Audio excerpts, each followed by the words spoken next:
канцлер Німеччини Олаф Шольц раптово вчора абсолютно змінив свою риторику стосовно якраз теми ударів західним озброєнням, зокрема і німецьким, по російській території. Шольц тепер вважає, що удари німецькою зброєю по території Росії аж ніяк не можуть загрожувати ескалацією для Німеччини і для країн Європи, хоча раніше дотримувався абсолютно протилежної позиції і був надзвичайно обережний у цьому питанні, казав, що потрібно дотримуватися червоних ліній, не треба дратувати Росію, не можна дозволити Україні завдавати німецькою зброєю, навіть артилерією, там іншою, не такою далекобійною, не можна дозволяти ударів по російській території. Тепер же Шольц вважає інакше. Фактично він суголосно із американцями тепер говорить, і з Білим домом, про те, що дозвіл Україні застосовувати передану зброю, зокрема із Німеччини, для ударів по Росії, не зумовить жодної ескалації. Це важливе питання самооборони і захисту Харкова, Харківської області.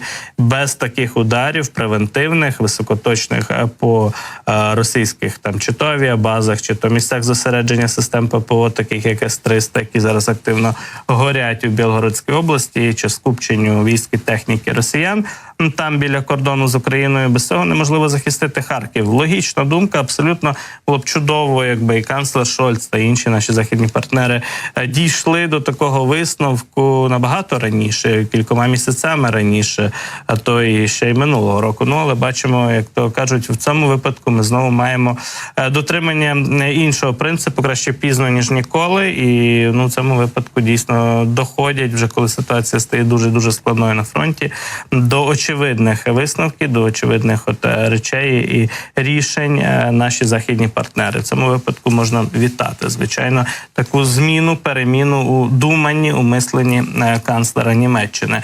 Тим часом, окрім зустрічі із французьким президентом, найближчим часом, вже цього тижня, президент Зеленський зустрінеться із президентом Сполучених Штатів Америки Джо Байденом.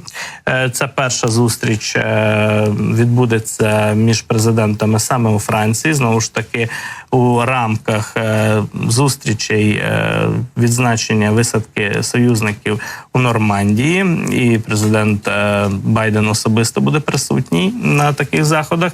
І відразу ж таки вже наступного тижня відбудеться зустріч і в Італії між обома президентами. Обидві ці зустрічі між Зеленським і Байденом підтвердили у Білому домі. Радник президента США з національної безпеки Джейк Салліван, він вже американській пресі прокоментував цю тему.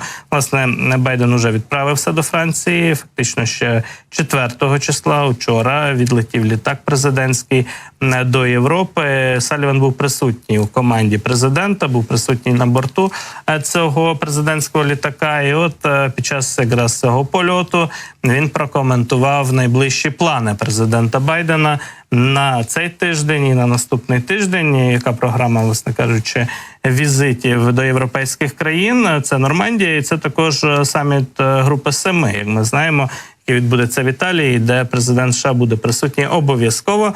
Тож в Нормандії, як каже Салліван, у президента Байдена буде можливість зустрітися з президентом Зеленським і обговорити стан справ в Україні і те, як ми можемо поглибити нашу підтримку для України.